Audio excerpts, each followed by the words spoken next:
KTUSA, what's going on? I just got home. I'm sitting on my patio. I just had a conversation. It's interesting. I'm curious what you guys think about this. Out of 10 people that you meet that say they're your friend, how many can you rely on? Out of 100 people that you meet, how many can you rely on if they say they're your friend? I get exposed to a lot of people because, because I'm kind of out there. I'm like the most accessible of all the knife company owners, probably. I'm certainly the most outspoken. I know it bothers people and stuff, but it's okay. I got a guy out there that's kind of been like a burn in my side for 5 years. I mean, I want you to think about the kind of person who would come to my house that I would cook dinner for and have dinner with me and some friends, and then basically shit talk me for a decade online. What kind of a person is that?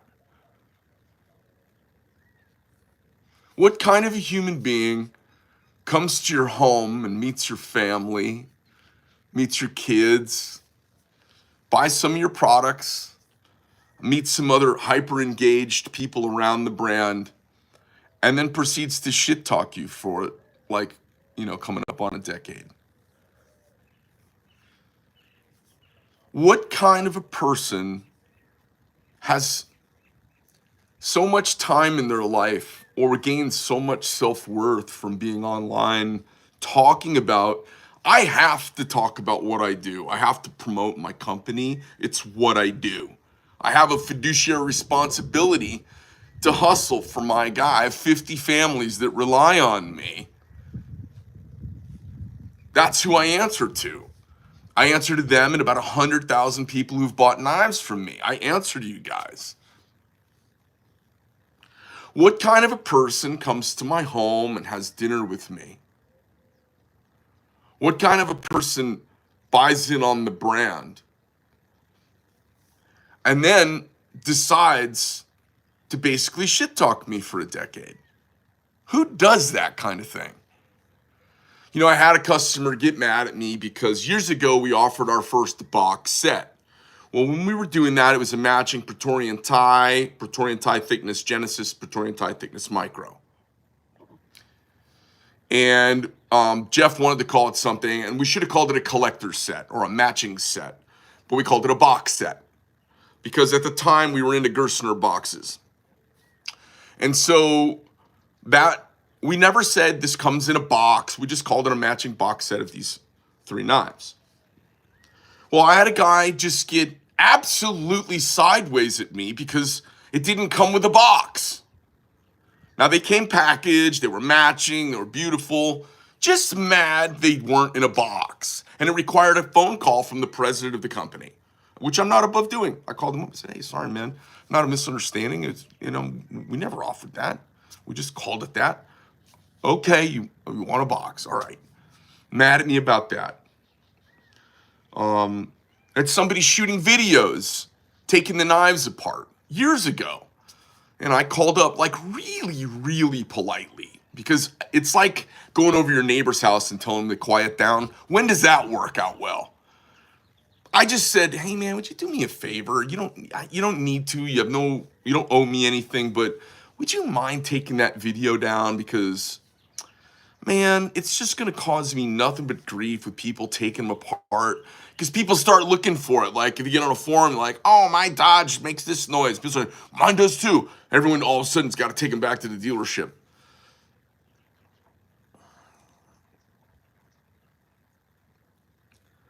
So there's 20 thousandths of space on my original knives between the blade and the handles. And we work really, really, really hard to make the handles flat and parallel and exacting and flat within 5/10 of a thou across 6 inches. Yeah, Joe's great people. And then our spacers are all within 5/10 and our blades within a few tenths. And we do that so we have a very consistent space on the side because For most of my company's existence and most of the volume of knives we made, we didn't use bearings. But for those big flat washers, we chased these crazy tolerances. The problem was washers are stamped out of a rolled out material that's plus or minus 0.02 of an inch. So you chase these crazy tolerances and then you go put a 10 thou washer in that is between 8 and 12 thousandths of an inch thick, 2 on each side. Well, if you've got two 12s, that's 24 thou in 20 space. That's 4 thou over. So you measure some washers and you find some thin ones. So you find a 10, but you can't find in that batch, you can't find a 9 or an 8. So you find a 10. And then you have but you can only find one. We also have half thickness shims for some of our tighter knives that only have a 5 thou side clearance. So you put two half thickness shims that are 5 thou each. That gets you 5, 5, and 10, exactly 20 thou. It also gets you a really smooth running knife because it adds an intermediary surface in there between the two washers, bearings. It has a third bearing in there that has grease on both sides, and it just makes them more slippery. Well, we didn't want to do it as a default on all of them because it's got its shortcomings also. Plus, you can't take every guy who's assembling a knife and disassemble it afterwards and check it. And guys come up with ways to solve the problems. The problems are the washers aren't that consistent. Now, that was back in the day. We have our washers absolutely milled for us now. Our washers are all custom made now. But back in the day, we didn't do that. And I started doing that because of the response to the washer issue. There was no washer issue. Only when guys took it apart, they didn't keep track of how the washers were when they went in, and they were all discombobulated when they put it back together, which is why I said, don't take your knife apart. Now, when I started in the knife business, it was...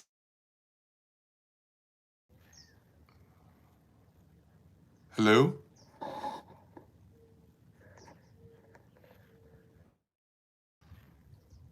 Hello? You're fucking kidding me?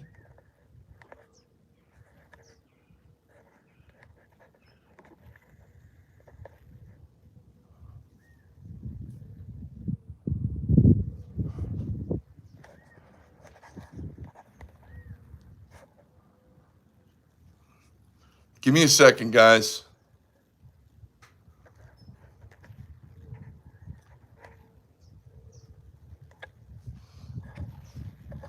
Oh, are we all back? Let me know if I'm back. I think we're back. All right, I think we're back. When I started the business, it was just me in the business. So I was trying to deal with the fact that one day I was making 10, 15 knives a month, and I made a great little living, and next thing you know, I had 10,000 orders for Praetorians. What do you do with 10,000 orders? Well, I'll tell you, one of the things you do is you protect yourself a little bit while you're doing it. Hey, you know what? I don't need to sell too many knives. I got too many knives sold. Don't take them apart. I did that in the beginning. I didn't have the manpower. What I was noticing is that most of my problems in returns were guys monkeying around with them. They were not problems with manufacturing. Guys were changing them. They weren't letting them break in. They were this, they were that. They'd swap it out. The guys were milling them to put bearings in them. They were modifying them, sending them back like warranty work. And I was going, wait a minute. Just like every other OEM manufacturer in the world, you say, hey, this truck is warranted in original condition. You can't put a new motor in a Chevy and ask for a factory warranty. It doesn't work like that. You can't put race rings in your factory engine. It's not set up for that. Warranty's on you then. And so what I did is I protected myself, and I got a little prickly with my warranty terms. Now, the truth is, I never turned down anybody. I took care of everybody always. But what it did is it put the word out there, and at the time there used to be this shitty little forum called Blade Forums that nobody gave two fucks about today, but it was out there at the time, and I said, I'll get this out there. And then everybody eviscerated me for having a do not disassemble. Now, if you read everybody's warranties, there's all kinds of caveats. Now, my warranty now is new or used original condition, warranted forever. But I put that out there because I didn't have the manpower to deal with the fuckery of tinkerers. Guys get the things, and the first thing they want to do is tinker with them. And I'm like, if you leave it the way it is, it'll work for years and years and years and years. So this guy, he shoots a video, and I call him up really nice. I'm like, hey man, would you do me a favor? Take that fucking video down. It's gonna do nothing but cause me a bunch of problems. Yeah, that's sad. Mechanical engineer, 25. Would you do me a favor? Would you take it down? I asked really, really nicely. And he took it down. And I was like, thank you very much. I really appreciate it. Mad at me years later. And has an axe to grind against my company. So somebody that's had dinner at my house was at one time a massive fan of the brand is now mad because they didn't get a box because I asked them to take a video of disassembly down that ran in contretemps to my warranty policies at the time years ago, and and because of they disapprove of my washer use, and then they're gonna basically slander my company and they're gonna henpeck me for a decade. What kind of a cunt does that? What kind of a man does that? Now, I've tried to call, no answer. My number's out there. Like, you can reach me. You want to talk to me? Come to my shop. My number's 480-227-2399. My balls are out there, and my chin is out there. And all I can say is, if you got a problem, come to me. Come to me. Come to my shop. Call me. Reach out to me. Come to Blade Show and have dinner with me. But don't make videos shit-talking me.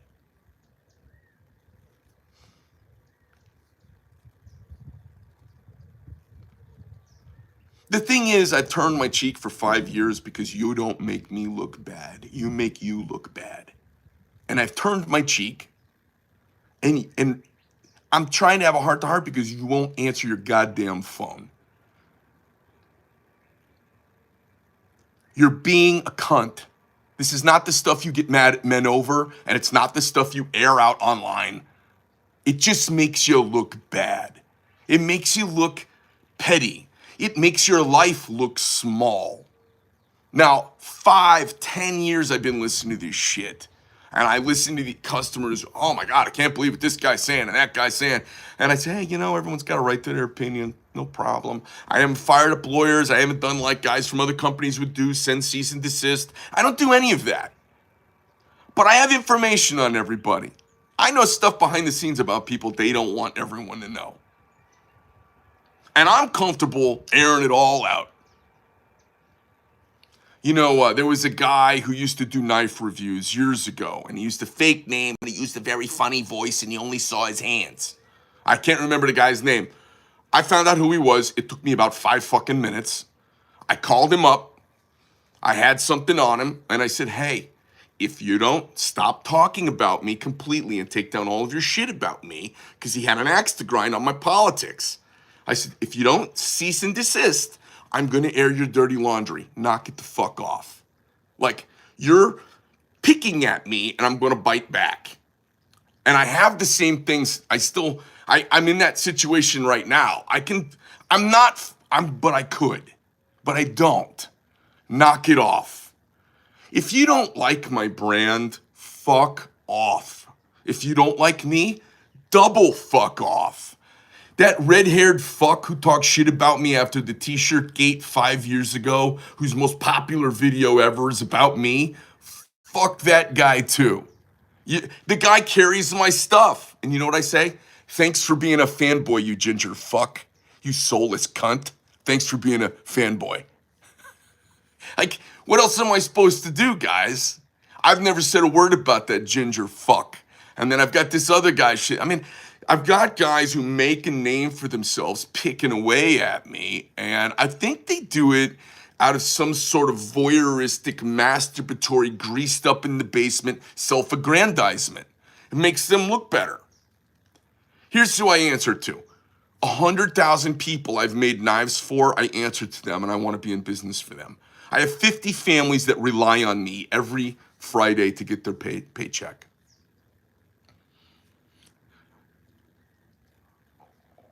We encounter challenges along the way in any enterprise, and you come up with the best solution you have at the time that keeps you in business. And sometimes it's not ordering 100,000 custom washers, seeing if that fixes the problem. Sometimes it's swapping out a 10 thou washer or a 12 thou washer for two 5 thou washers so that you get a proper functioning knife. And that's not cheesy. Now, if you look inside the wheels on your vehicle, if you buy a $150,000 Porsche, on the wheels will be weights they use to balance them because they're not perfect, because you need to balance them.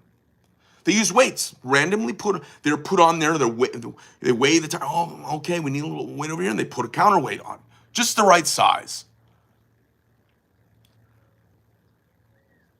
Axles get shimmed. Things get spacers of varying size. That's everywhere in manufacturing. So when you take something apart, not Nick Shabazz has nothing to do with this video today. He was the cunt I know the name of, and I wanted him to never speak my name again. So I told him I would out his secret if he came running his fucking flappy cunt-ass jaw, and he shut his mouth up. And I haven't heard a peep out of that fucking sack of turds for years. He even came and spied on me without introducing himself, and all he came up with was that I quietly behind the scenes gave a knife to a young boy and thanked him for coming to his first knife show. And then he decided I wasn't a criminal. Fuck him. I didn't need him to grace me. So the reason I'm on here right now is I got to outgas some of this stuff. And most of you are my friends and countrymen and comrades. And most companies deal with this shit and they just take the shit. And I don't have to take the shit. I just don't have to.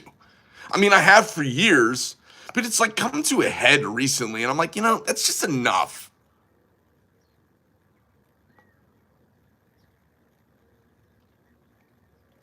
Do you know what you do to make sure you have the exact same two washers on the side of a knife? Always. Make it so loose it doesn't matter. I just won't do that. Well, Greg, you're the only one who needs to do. I'm one of the only knife brands I've ever found where when I pick up the knife, there's no play in any direction. Almost ever. Even on most of the used knives guys put in my hands. I have put my hands on so many knives, most of you couldn't possibly believe it. I almost never find one of my knives with play in it. And almost every knife from every manufacturer of every company that I've ever felt that makes a folder, I have felt play in it that would be unacceptable to my weird taste. It's a kink that I have. And many of them got their washers from the same place that I did. How do you deal with that? You leave them loose, so it doesn't matter. But if you tighten them down and tune your knife to have no play, then when you turn the blade, the high spots on bronze shim washers show up as sticky spots in the swing. So what do? Loosen it a little bit. Or they use plastic washers, so they have squish.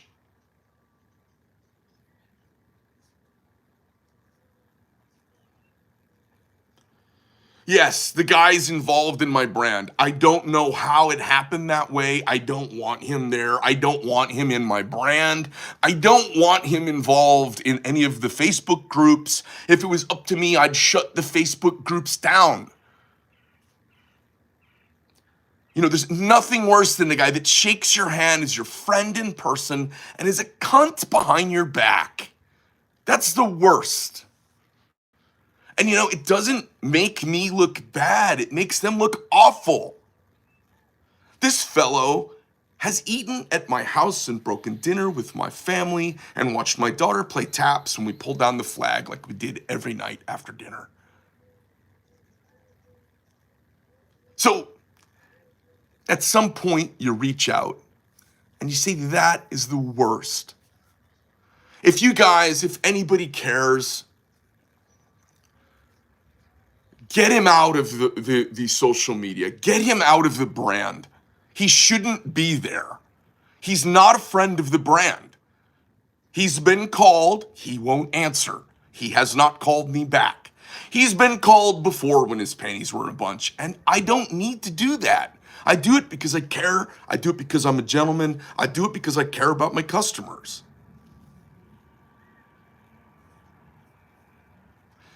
It's astounding to me how people got mad at my t-shirt. And it's funny, you know who got the maddest at my t-shirt? So my t-shirt was a guy in a Chairman Mao top with a coolie hat on, holding a knockoff of my Praetorian, and it said, "You want Chaitorian." Okay? He's got his hand back like this, dropping dollar into a bucket. And the bucket says PLA, People's Liberation Army, on it. Behind him was Chairman Xi Jinping leaning around like this, and you could see his pants were down around his ankles. That's satire that for the last 230 years would have been in major news publications in this country. Back when the country was really great. Sorry about that, guys. And so what happened was, I wrote, one of my artists did the satire. I thought it was hilarious. I said, run it on a shirt. They proposed it as a joke, and I said, let's do it. So what's astounding to me is that people who knock me for being insensitive about calling out the Chinese Communist Party fucking the working guy in the ass while they steal proprietary designs from the United States and give money to the People's Liberation Army. Blade HQ fucking canceled me. Knife Center canceled me. Like, Blade HQ kept my stuff because they had inventory, but they stopped marketing me, promoting me, or advertising with their whole company. And Knife Center canceled all orders. So what's astounding to me, Knife Center in particular, Knife Center carries a vast quantity of knives made by virtual slaves in a country where employees are pressed into labor and they're offended by me saying something about it. Can you imagine a man that is okay profiteering off of slavery and thinks my t-shirt is an abomination? Can you imagine?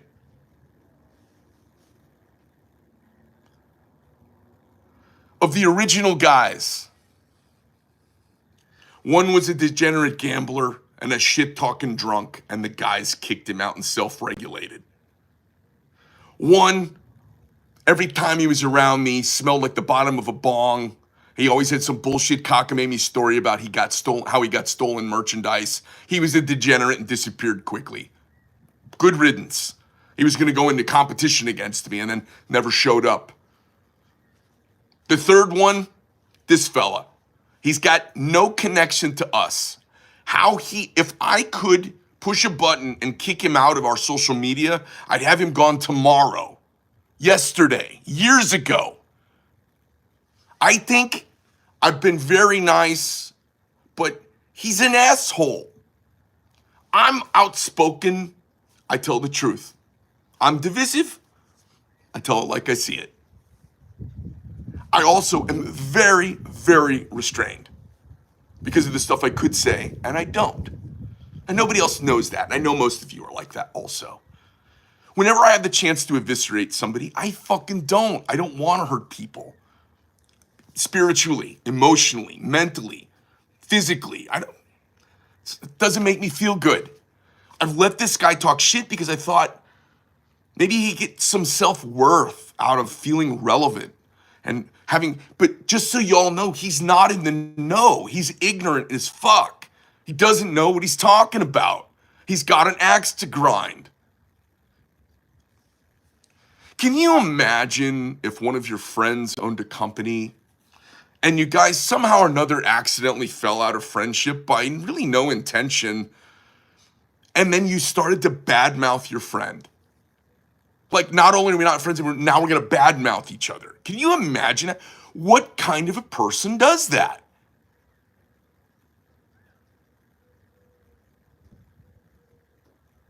What kind of a person breaks bread with you and then talks shit about you? What kind of a person sits outside your industry and assails what you do? Who does that?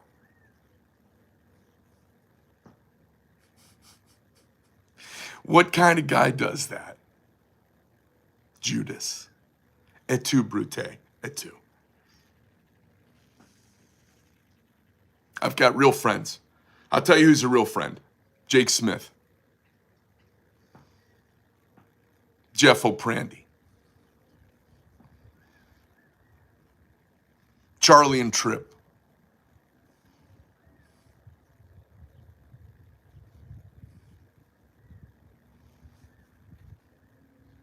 Lots of guys. Chris Miller.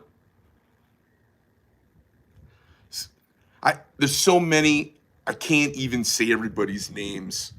There's so many good, like, guys who've been around for years and years and years. Joe Erler. But this guy, not a friend of the company. Not in the know, doesn't have back channels. He's got no connection to us. Other than the fact that he came and played friends with us and has shit talked us for years. Which everybody who comes to me and brings it up says, who is this fucking shitbag? Who is this motherfucker? I don't say that. Who's this son of a bitch who's always shit talking you? And I go, who is it? And they go, oh, and I go, oh, he's mad at me about something. I don't know what I can do to the fuck. I'm not gonna blow the guy. I know when people are talking to me who they're talking about.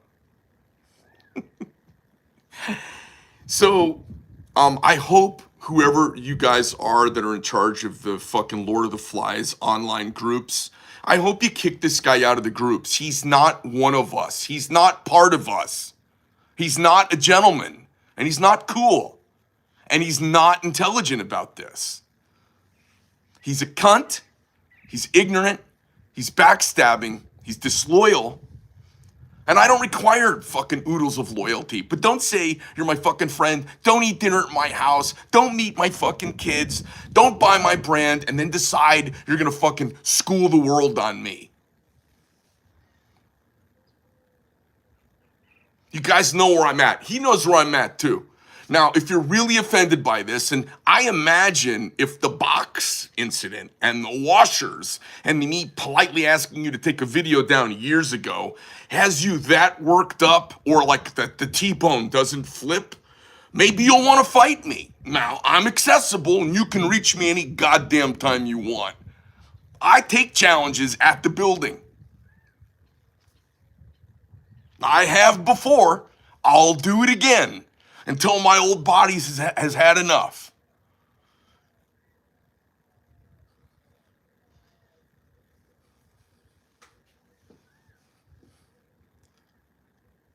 What I wanted to talk today was the re-release of the Viper. I wanted to talk about the Pro Series.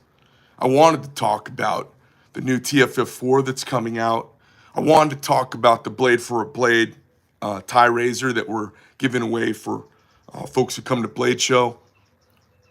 That's what I wanted to talk about today. I've got stuff to really talk about. Instead, I've been embroiled in cunty behavior from one of the rare cunts of the internet.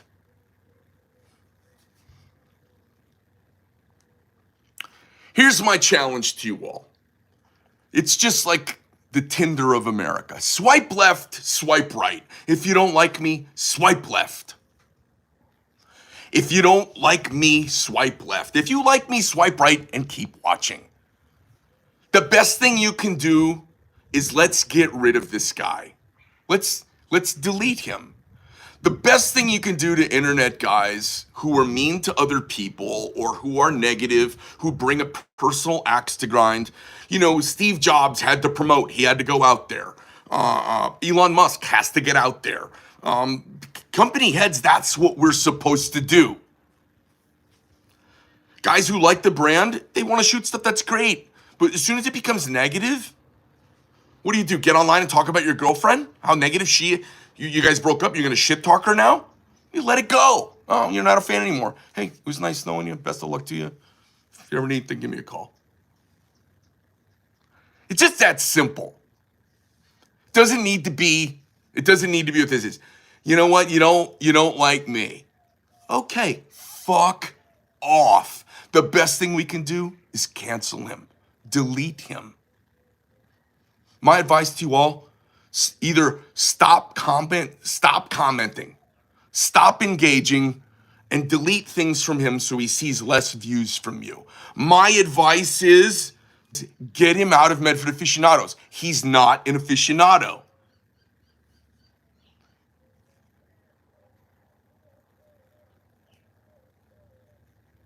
Yeah, this is what you do.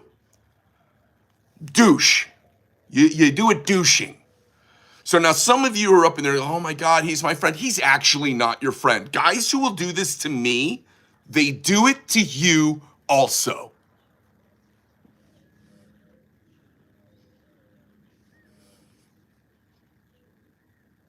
That's the thing to remember. Chris and Jake and all of you.